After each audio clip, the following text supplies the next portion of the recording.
आज की यह कहानी आपका मन पूरी तरह से शांत कर देगी। आपका चंचल मन शांत करने वाली एक ऐसी प्रसिद्ध कहानी में आज आपको सुनाने जा रहा हूं, जिसे सुनने के बाद आप शांत और खुश हो जाओगे।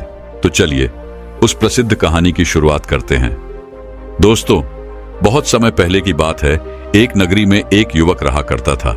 कहने को तो उसके पास सब कुछ था, माता पिता, बच्चे, पत्नी, रहने के लिए अच्छा घर, खाने के लिए अच्छा भोजन, पहनने के लिए अच्छे कपड़े। लेकिन फिर भी वह हमेशा चिंतित रहता, परेशान रहता। वह अच्छा कमा भी लेता था, लेकिन फिर भी उसे चैन नहीं था। उसके मन को सुकून नहीं था। वह हमेशा बेचैन रहता और सुकून की तलाश में रहता।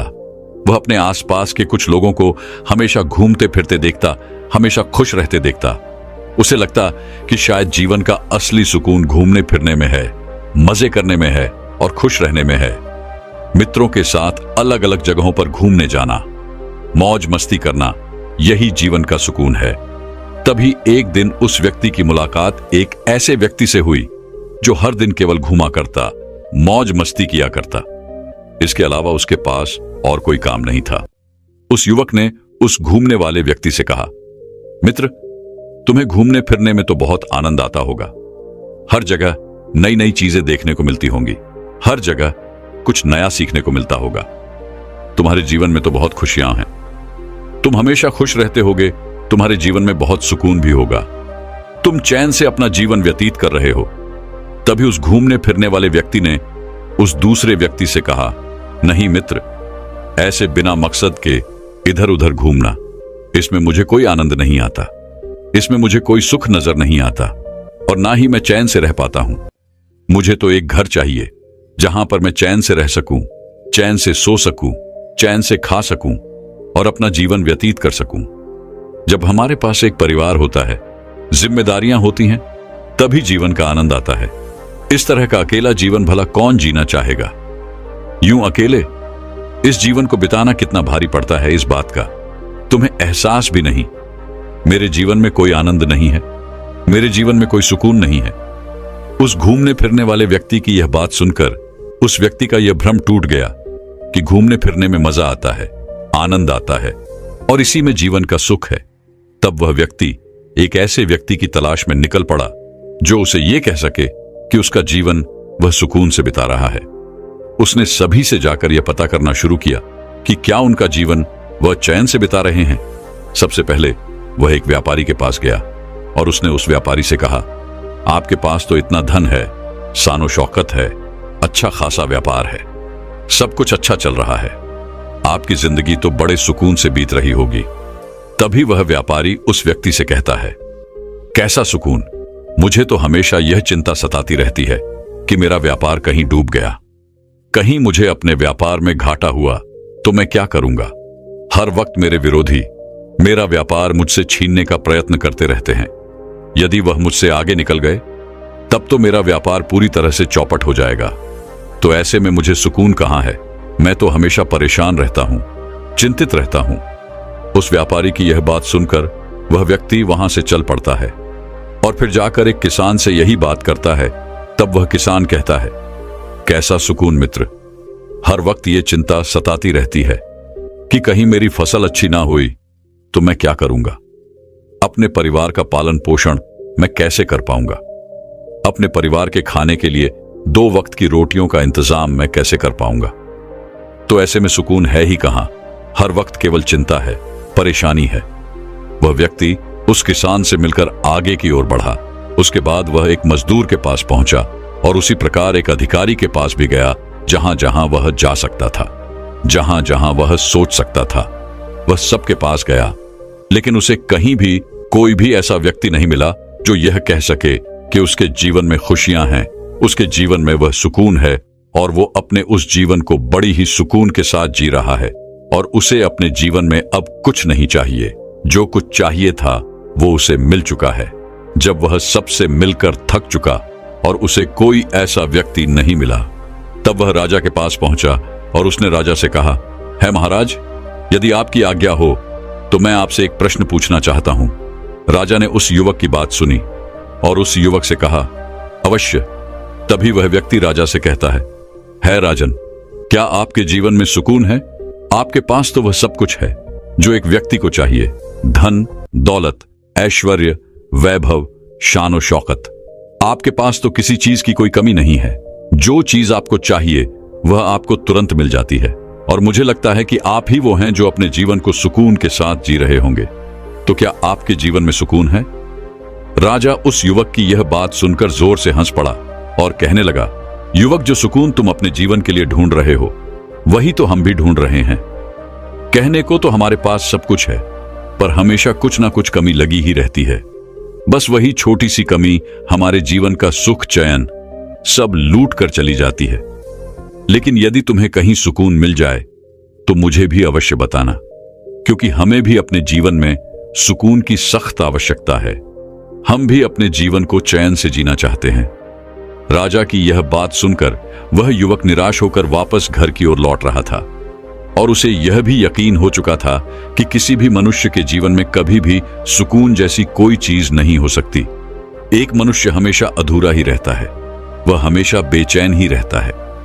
उसकी इच्छाएं कभी पूरी नहीं हो सकती, वह कभी भी तृप्त नहीं हो सकता। वह यह सोचता हुआ अपने घर की ओर आगे बढ़ रहा था कि तभी उसने एक वृक्ष देखा। वह वृक्ष उसे अति सुंदर लग रहा था, जिस कारण वह वहीं पर बैठ गया और मन ही मन यह बड़बड़ा रहा था कि इस दुनिया में कोई सुखी नहीं है। हर कोई अपनी अपनी समस्याओं से परेशान है। किसी को किसी चीज की कमी है, तो किसी के पास सब कुछ होते हुए भी वह अपने मन से, अपने इच्छाओं से परेशान है। तभी अचानक पीछे से एक आवाज आई और जब उस व्यक्ति ने पीछे मुड़कर देखा तो वहां पर एक साधु खड़े थे। वह साधु उस व्यक्ति से कहते हैं, बेटा, बहुत जोरों की भूख लगी है, क्या कुछ भोजन मिलेगा? तभी वह युवक उन साधु से कहता है महाराज, आप जितना कहेंगे मैं आपको उतना भोजन दूंगा, लेकिन उससे पहले आपको मेरे एक सवाल का जवाब देना होगा। उन साधु ने कहा, पूछो, तुम क्या जानना चाहते हो? तभी वह युवक उन साधु से कहता है महाराज, मैं तो बस इतना जानना चाहता हूं कि क्या इस सृष्टि में कोई ऐसा व्यक्ति है जिसके जीवन में सुकून है? मैंने बहुत तलाश की, मैंने कई लोगों से बात की, उनके बारे में जाना, उनके जीवन के बारे में जाना, लेकिन हर कोई एक ही बात कहता है कि वह अपनी कुछ ना कुछ समस्याओं से हमेशा परेशान ही रहते हैं। उन्हें एक पल के लिए चैन नहीं है। यहां तक कि मैं राज्य के राजा के पास भी गया था, उन्होंने भी यही बात कही कि किसी न किसी चीज की कमी के कारण हमेशा मन बेचैन रहता है, इसे एक पल के लिए चैन नहीं रहता। तभी वह साथ उस युवक की इस बात का जवाब देते हुए कहते हैं, बेटा, तुम गलत खोज रहे हो। इस सृष्टि में जितने भी व्यक्ति हैं सभी के पास सुकून है। यह बात सुनकर वह व्यक्ति चौंक उठा और उन साधु से कहता है, यह आप क्या कह रहे हैं? मैंने हर जगह खोजबीन की, हर जगह लोगों से पूछताछ की, लेकिन किसी ने भी ये नहीं कहा कि वो अपना जीवन सुकून से बिता रहा है। और दूसरों की बात क्या करना, मैं तो खुद अपने जीवन में किसी न किसी इच्छाओं को लेकर, किसी न किसी परिस्थितियों को लेकर हमेशा चिंतित ही रहता हूं। फिर भला आप ये कैसे कह सकते हैं कि सबकी जिंदगी चैन से भरी हुई है, सभी के जीवन में सुकून है?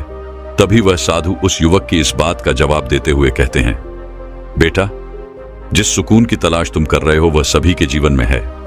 बस फर्क इतना है कि हम मनुष्य हमेशा उन चीजों के पीछे भागते रहते हैं जो हमारे पास नहीं होती। तभी वह युवक उन साधु से कहता है महाराज, आप क्या कहना चाहते हैं? मुझे आपकी बात समझ नहीं आई, कृपया आप इसे साफ स्पष्ट तौर पर समझाइए। तभी वह साधु उस युवक से कहते हैं, बेटा, तुम्हारे पास भी सब कुछ है, अच्छा घर है, खाने के लिए अच्छा भोजन है, अच्छे कपड़े हैं, माता पिता, पत्नी, बच्चे, तुम्हारा परिवार भला फुला हुआ है, लेकिन तुमको अपनी इच्छाओं की पूर्ति करनी है। जैसे कि अभी तुम यह जानना चाहते हो कि क्या किसी के जीवन में सुकून है। यह तुम्हारी इच्छा तुम्हें यहां वहां दौड़ा रही है, तुम्हें इधर उधर नचा रही है, और इसी एक इच्छा ने तुम्हारे मन की बेचैनी बढ़ा दी है, जिस कारण जो सुकून तुम्हारे पास होना चाहिए था वह अब नहीं है। तभी वह युवक उन साधु से कहता है महाराज, मुझे आपकी बात अभी भी समझ नहीं आई, आखिर आप क्या कहना चाहते हैं? तभी वह साधु उस व्यक्ति से कहते हैं, बेटा, किसी भी व्यक्ति को सुख कब मिलता है, उसके मन को चैन कब आता है?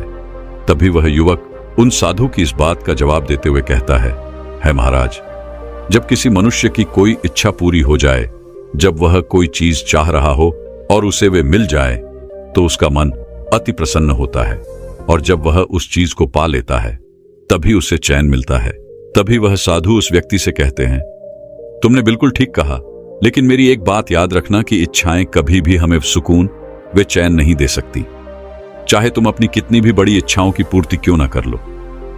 यह तुम्हारे पास जो चैन है, जो तुम्हारे पास सुख है, यह भी तुमसे छीन लेती है। तभी वह युवक उन साधु से कहता है महाराज, तब क्या हमें अपनी इच्छाओं की पूर्ति नहीं करनी चाहिए? क्या हमें सुख के पीछे नहीं भागना चाहिए? तभी वह गुरु उस व्यक्ति से कहते हैं, बेटा, मैं ऐसा नहीं कह रहा कि तुम्हें अपनी इच्छाओं की पूर्ति नहीं करनी चाहिए, लेकिन जिस चैन की तलाश में तुम हो, जिस सुकून की तलाश में तुम हो, यह सभी के पास है। यह मिलता नहीं है, यह तो सबके पास ही है। बस इसके लिए तुम्हें एकांत चाहिए, और जब तुम एकांत में इसे देखते हो, इसे समझते हो, तो आनंद की वर्षा होती है। जिस व्यक्ति के पास एकांत है, उसके पास आनंद भी है, और जिस व्यक्ति के पास आनंद है, वह दुनिया का सबसे मजबूत और सबसे शक्तिशाली व्यक्ति है। ऐसा मनुष्य किसी भी स्थिति में, किसी भी परिस्थिति में डगमगाता नहीं है, चाहे सुख हो या फिर चाहे वह अपने अंतिम समय को ही क्यों न प्राप्त कर रहा हो, लेकिन वह आनंद से भरा रहता है, उसका मन खुशहाली से भरा रहता है। तभी वह युवक उन साधु से कहता है महाराज, आखिर आप ये सब क्या बातें कर रहे हैं? मुझे अब तक आपकी कोई भी बात पूरी तरह से समझ नहीं आई। यदि आप कोई उदाहरण देकर बताएं तो मुझे और अच्छे से समझ में आ सकता है। तभी वे साधु उस युवक को अपने साथ अपने आश्रम ले गए। वहां पर एक कुत्ता था। उस कुत्ते की ओर इशारा करते हुए वह साधु उस व्यक्ति से कहते हैं, तुम कुत्ते को देख पा रहे हो? तब वह व्यक्ति कहता है, हां गुरुवर, मैं उस कुत्ते को देख पा रहा हूं। तभी वह साधु उस व्यक्ति से कहते हैं, बेटा, तुम उसकी पूंछ को देख रहे हो, वह उसे किस तरह से हिला रहा है। इस पर वह व्यक्ति कहता है, हां महाराज, मैं देख रहा हूं कि वह अपने पूंछ को किस तरह से हिला रहा है।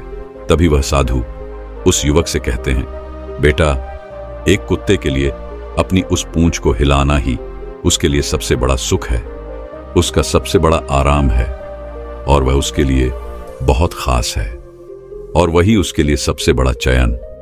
तभी वह व्यक्ति उन साधु से कहता है महाराज, पर इससे क्या अर्थ निकलता है? आखिर वह एक कुत्ता है और उसे अपनी पूंछ हिलानी पसंद है, तो इससे सुख और चैन का क्या लेना देना? तभी वह साधु उस व्यक्ति से कहते हैं, तुम यहीं पर रुको, मैं तुम्हें अभी दिखाता हूं। इतना कहकर उन साधु ने उस कुत्ते की पूंछ पकड़कर उस कुत्ते के सामने दिखानी शुरू कर दी। उस कुत्ते ने जैसे ही अपनी पूंछ देखी, वह उसे पकड़ने के लिए गोल गोल भागना शुरू कर देता है, लेकिन वह अपनी उस पूंछ को पकड़ नहीं पाता। भागते भागते वह गिर जाता है, लेकिन फिर उठकर अपनी उस पूंछ को पकड़ने के लिए वह गोल गोल भागना शुरू कर देता है। इस प्रकार वह लगातार कोशिश कर करके थक जाता है और परेशान होकर फिर वह चुपचाप बैठ जाता है। यह सारा दृश्य वह युवक और वह साधु चुपचाप खड़े होकर देख रहे थे। तभी साधु उस युवक से कहते हैं, बेटा, तुमने देखा, हमारे पास भी सुकून ऐसा ही रहता है जैसे कि उस कुत्ते की पूंछ। जिस तरह वह कुत्ता अपनी पूंछ को पकड़ने के लिए गोल गोल भाग रहा था, ठीक उसी प्रकार हम भी अपने जीवन में सुख, चैन और सुकून को पाने के लिए जीवन भर भागते ही रहते हैं। हमारे पास जो है, हम उसी को ढूंढते रहते हैं। तभी वह युवक उन साधु से कहता है महाराज, मुझे आपकी बात अब कुछ कुछ समझ में आ रही है, लेकिन अभी भी मैं साफ और स्पष्ट तौर पर आपकी बातों को समझ नहीं पा रहा। अगर आप मुझे मेरा सुकून दिखाएंगे ही नहीं, तो मुझे भला कैसे समझ में आएगा कि मैं किस चीज को लेकर चिंतित हूं और मैं किस सुकून के पीछे भाग रहा हूं। तभी वह साधु उस युवक को लेकर एक तालाब किनारे पहुंचा, जहां एकांत था। चारों तरफ हरियाली थी, पेड़ पौधे लगे हुए थे। तभी वह साधु एक पेड़ की छाया में जाकर आंखें बंद करके बैठ जाते हैं। यह देखकर वह युवक यह सोचता है कि शायद अब वह गुरुवर मुझे मेरा सुकून दिखाने जा रहे हैं। अब वह कोई ऐसा चमत्कार करेंगे जिससे मैं यह समझ जाऊंगा कि मैं कौन से सुकून के पीछे भाग रहा हूं। वे साधु ध्यान में लीन हो गए और वह व्यक्ति चुपचाप वहीं पर खड़ा होकर किसी चमत्कार का इंतजार करने लगा, लेकिन देखते ही देखते काफी समय बीत गया और अब तक कुछ भी नहीं हुआ था। और अब उसका मन विचलित होने लगा। उसके मन का जो चैन था वह खोने लगा, वह क्रोधित होने लगा। उसने यह सोचा कि मैं आखिर कब से यहां पर खड़ा हूं और यह साधु बैठकर आंखें बंद करके मजे से पेड़ की छाया ले रहे हैं। उसने उन गुरुवर से कहा, है गुरुवर, आप ये क्या कर रहे हैं और आप आंखें बंद करके क्यों बैठे हैं? आपने तो यह भी नहीं बताया कि आप मुझे यहां पर क्यों लाए हैं। जब आप मुझे यहां पर लाए थे तो मुझे लग रहा था कि अब मैं अपने आप को जान पाऊंगा, मैं किस चीज के पीछे भाग रहा हूं, मेरा सुकून किस में है, मैं ये देख पाऊंगा। लेकिन आप तो यहां पर आकर खुद ही पेड़ की छाया में बैठकर आंखें बंद करके पता नहीं किस चीज का आनंद ले रहे हैं। लेकिन वह साधु कुछ नहीं कहते, उस युवक की किसी बात का जवाब नहीं देते। यह देखकर वह युवक अत्यधिक क्रोधित होता है और उनसे न जाने क्या क्या कहने लगता है। इधर उधर टहल कर आता है इस इंतजार में कि अब वह साधु आंखें खोलेंगे और उसके सवालों का जवाब देंगे। लेकिन देखते ही देखते समय बीतता जा रहा था और काफी समय के बाद अब उस व्यक्ति को प्यास लग चुकी थी। उसने पासी के तालाब से पानी पिया और एक पेड़ की छाया में जाकर वह बैठ गया। काफी देर के बाद भी जब उन साधु ने अपनी आंखें नहीं खोली तो उसे बैठा नहीं रहा गया। वह वहीं पर लेट गया, आकाश की ओर देखने लगा और उसने यह भी उम्मीद छोड़ दी थी वे साधु उसके किसी भी सवाल का कोई जवाब देंगे। वह चुपचाप होकर केवल लेटा रहा। तभी अचानक कुछ समय बाद उसे कुछ आवाजें सुनाई देने लगी। पक्षियों की आवाज, जानवरों की आवाज, पानी की आवाज, हवाओं के बहने की आवाज, जिसे सुनकर उसे बड़ा आनंद आ रहा था, उसे बड़ा चैन मिल रहा था। यह सुनते सुनते उसका मन पूरी तरह से शांत हो गया और उसे नींद आ गई। कुछ समय बाद जब उसने आंखें खोली तो उसने देखा कि वह साधु उसके पास ही खड़े हैं और उठते ही उस युवक ने उन साधु से कहा, है महाराज, आपने तो मुझे मेरा सुकून दिखाया ही नहीं। मैं इतनी देर से परेशान हो रहा था, लेकिन आप हैं कि आंखें खोलने का नाम ही नहीं ले रहे थे। तभी वह गुरु उस व्यक्ति से कहते हैं, बेटा, तुम अब परेशान हो रहे हो, लेकिन क्या इसके पहले तुम्हें आनंद की अनुभूति नहीं हुई? क्या तुम्हें वे सुख, वे चैन, वे सुकून नहीं महसूस हुआ? तभी वह युवक उन साधु से कहता है महाराज, आप सही कह रहे हैं। जब मैं लेटा हुआ था तब मुझे बड़ा ही चैन मिल रहा था। मेरा मन बिल्कुल शांत था और मुझे आनंद की अनुभूति हो रही थी। तभी वह साधु उस युवक से कहते हैं, बेटा, इसे ही तो सुकून कहते हैं। लेकिन जिस सुकून को तुमने महसूस किया यह केवल बाहर की ओर ही दिखाई पड़ता है और इस समय बाहर एकांत ही था। तुम्हारा शरीर थक चुका था, तुम और कुछ नहीं कहना चाहते थे, तुम आराम करना चाहते थे। तुम्हारा मन अब और कुछ नहीं सोचता था, जिस कारण तुमने उस आनंद को महसूस किया जो हमेशा हमें केवल एकांत में ही मिलता है। लेकिन जैसे ही तुम अपने नींद से बाहर आए, तुम्हारे मन में फिर वही सवाल खड़ा हो गया। फिर तुम उसी तलाश के लिए तैयार हो गए, जिस कारण तुम्हारे मन में फिर से वही जिज्ञासा उठने लगी कि आखिर वह सुकून कहां पर है। लेकिन अपनी इस तलाश के चक्कर में तुम यह भूल गए कि तुमने कुछ देर पहले ही उस आनंद की अनुभूति की है, उस चयन को पाया है जो तुम्हारे पास पहले से ही है। तभी वह युवक उन साधु से कहता है महाराज, आप सही कहते हैं। मैंने अपने सुकून को पहचान लिया है। मैंने यह जान लिया है कि आखिर सुकून क्या होता है, आनंद क्या होता है, चयन क्या होता है और सुख किसे कहते हैं। लेकिन अब भी मेरा एक प्रश्न शेष है।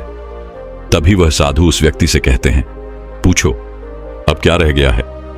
तभी वह युवक उन साधु से कहता है महाराज, आपने मुझे आनंद की अनुभूति तो करवा दी, लेकिन अब मैं यह जानना चाहता हूं, क्या इसके लिए मुझे अपना घर बार छोड़ना होगा? क्या मैं अपना हर कार्य छोड़कर किसी एकांत जगह पर या किसी तालाब के किनारे जाकर इस तरह से बैठा रहा हूं? इससे तो मेरा जीवन नहीं चलने वाला। और अगर ऐसा ही है तो फिर से मैं कभी भी उस आनंद की अनुभूति नहीं कर पाऊंगा। तभी वह साधु मुस्कुराने लगे और उस व्यक्ति से कहते हैं, बेटा, जिस आनंद की अनुभूति तुमने की थी वह तो केवल कुछ पलों का था और वह बाहर की ओर था और वह आनंद बाहर की परिस्थितियों पर निर्भर करता था। लेकिन जिस एकांत की तुमने अनुभूति की थी, यदि तुम उसे अपने भीतर की ओर उतार लो तो तुम हमेशा ही अपने उस सुकून को पा सकते हो, उस आनंद की अनुभूति कर सकते हो। उसके बाद तुम चाहे कहीं भी रहो, चाहे भीड़ में ही क्यों ना रहो, इस संसार के सारे कार्य करते हुए भी तुम हमेशा एकांत में रहोगे, सुकून से रहोगे, तब तुम जो भी करना चाहोगे वह तुम अवश्य कर पाओगे। क्योंकि जिस काम में आनंद होता है, सुकून होता है, एकांत में जो भी कार्य किया जाता है वह हमेशा सफल होता है।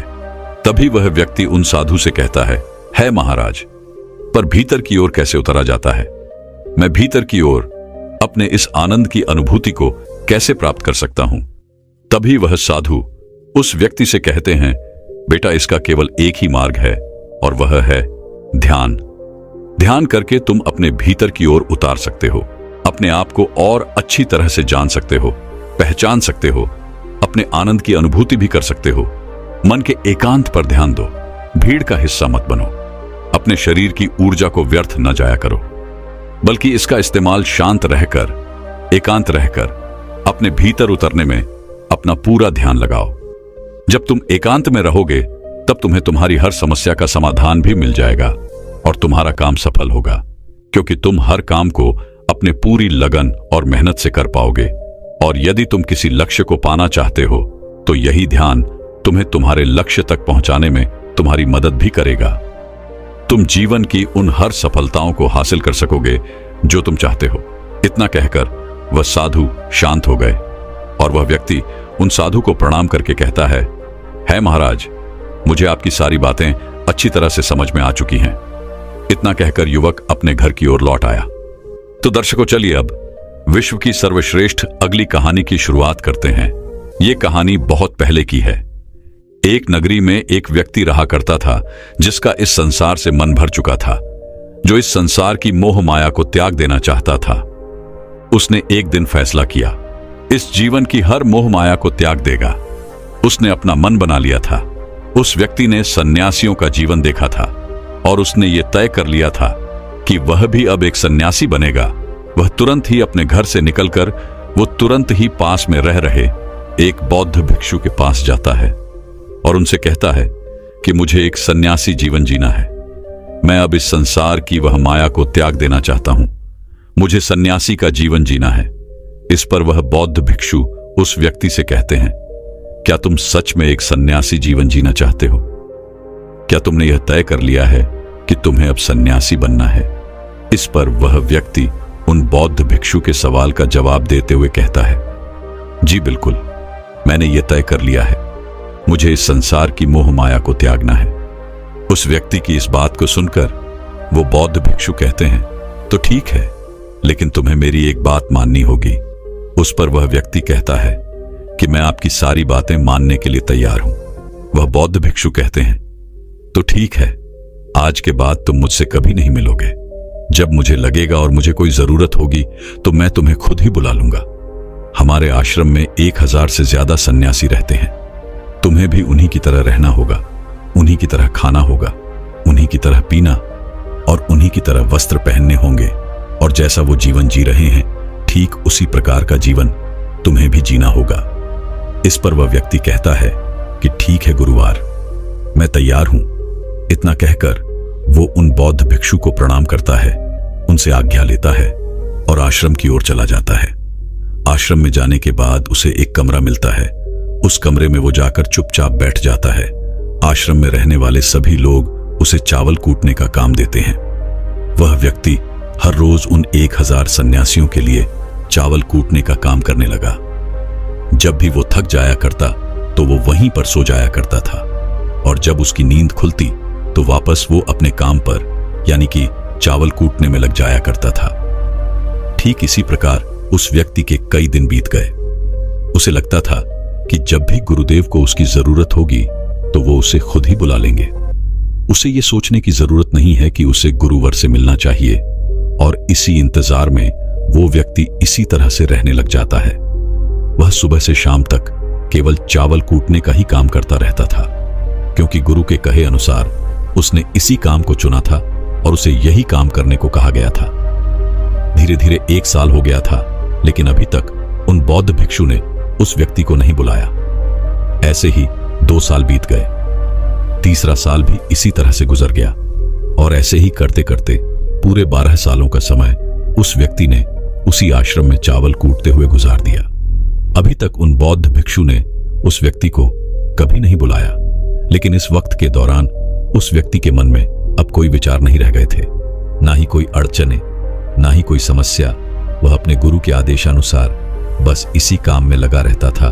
12 सालों से वो इसी काम को कर रहा था और यह काम उसकी अब एक दिनचर्या बन चुकी थी। 12 सालों के बाद वो बहुत भिक्षु काफी बूढ़े भी हो चुके थे। उन्हें लगा था कि अब उनका अंतिम समय आ चुका है और उन्हें अब किसी एक उत्तराधिकार को चुनना ही होगा। इसलिए उन्होंने आश्रम में घोषणा करवा दी कि जो कोई भी मेरा उत्तराधिकार बनना चाहता है वो अंधेरी रात में मेरे कमरे की बाहरी दीवार पर 4 पंक्तियां लिखकर जाएगा और उन पंक्तियों में उसे यह बताना होगा कि इस जीवन को जीने का सही तरीका क्या है, इस जीवन को किस तरह से जीना सही है, इस जीवन का सत्य लिखना होगा। लेकिन एक बात याद रखना कि उसे यह खुद से ही लिखना होगा और खुद के जीवन का अनुभव बताना होगा।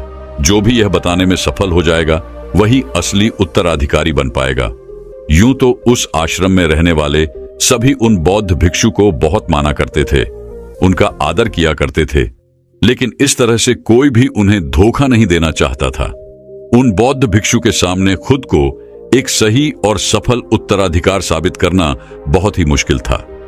चाहत तो सभी शिष्यों के मन में थी कि वो एक उत्तराधिकारी बने, लेकिन कोई भी ये काम करना नहीं चाहता था।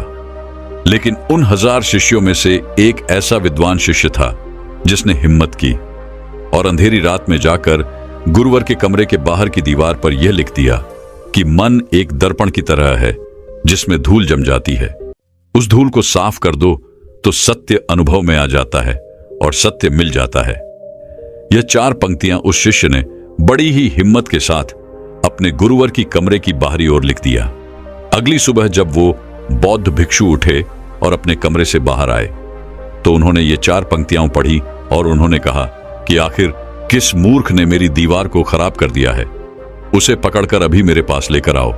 जब आश्रम में सभी लोगों ने पता किया तो यह पता चला कि वह विद्वान शिष्य रात को ही इन 4 पंक्तियों को लिखने के बाद आश्रम छोड़कर चला गया है, क्योंकि यह विचार उसके अपने नहीं थे और उसने जाते जाते अपने मित्रों से यह भी कह दिया था कि अगर सुबह गुरुवर को मेरी ये 4 पंक्तियां पसंद आई तो तुम मुझे बता देना, और अगर इन 4 पंक्तियों को पढ़ने के बाद गुरुवर नाराज होते हैं, क्रोधित होते हैं, तो उन्हें मेरा पता कभी मत बताना। यह सब देख उस आश्रम के सभी लोग बड़े ही चिंतित हो गए थे। उन्हें समझ नहीं आ रहा था कि इतनी अच्छी 4 पंक्तियां तो लिखी गई थी, फिर आखिर गुरुवर नाराज क्यों हो रहे हैं। इतने सत्य शब्द यहां पर लिखे गए हैं कि मन एक दर्पण की तरह है जिसमें शब्दों और विचारों की धूल जम जाती है।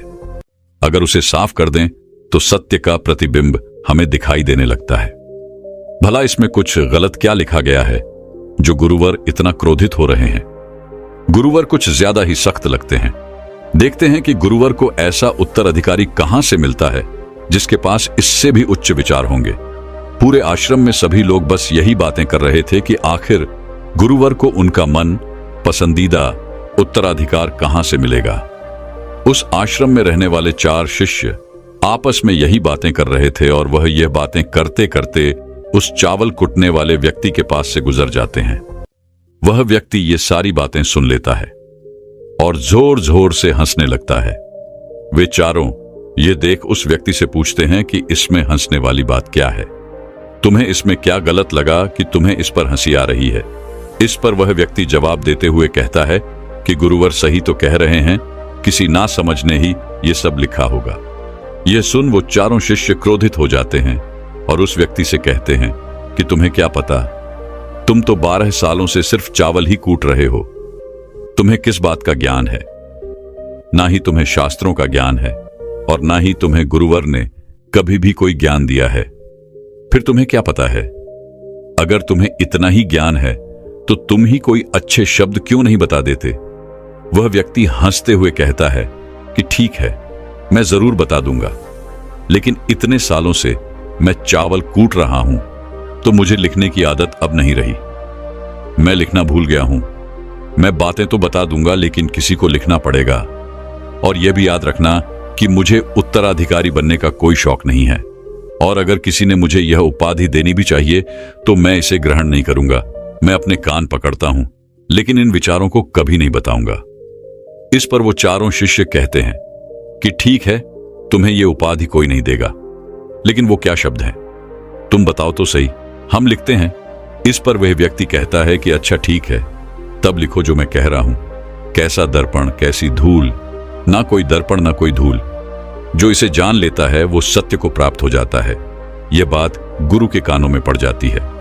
आधी रात को वह गुरु व उस चावल कूटने वाले व्यक्ति के पास आते हैं और उसे कहते हैं कि तुम यहां से चले जाओ, वरना यहां पर रहने वाले आश्रम के सभी 1000 लोग तुम्हें छोड़ेंगे नहीं। ये मेरा चोगा ले लो। तुम मेरा उत्तराधिकारी बनना चाहो या फिर ना चाहो, इससे कोई फर्क नहीं पड़ता कि तुम उत्तराधिकारी बनो या ना बनो, लेकिन जो शब्द तुमने कहे थे वही शब्द असली सत्य है और जीवन के अनुभव को दर्शाते हैं।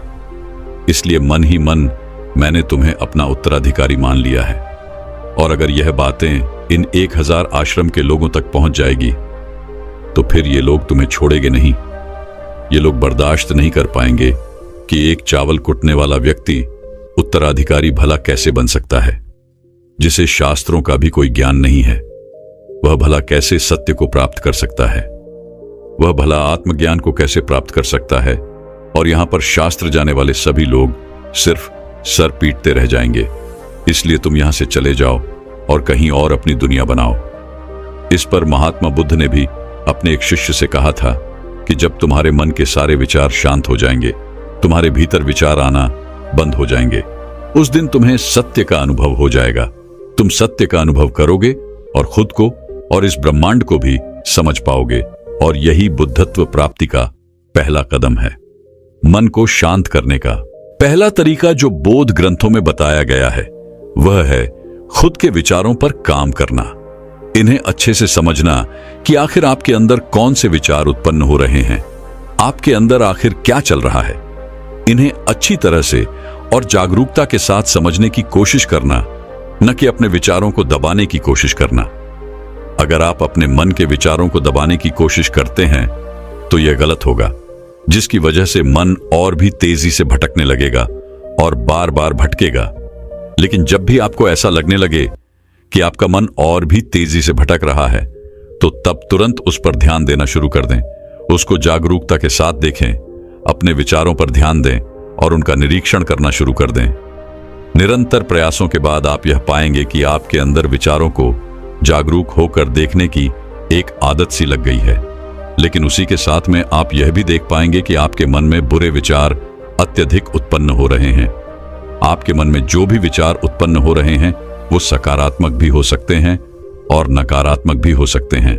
उनसे आपको कोई भी छेड़खानी बिल्कुल नहीं करनी है।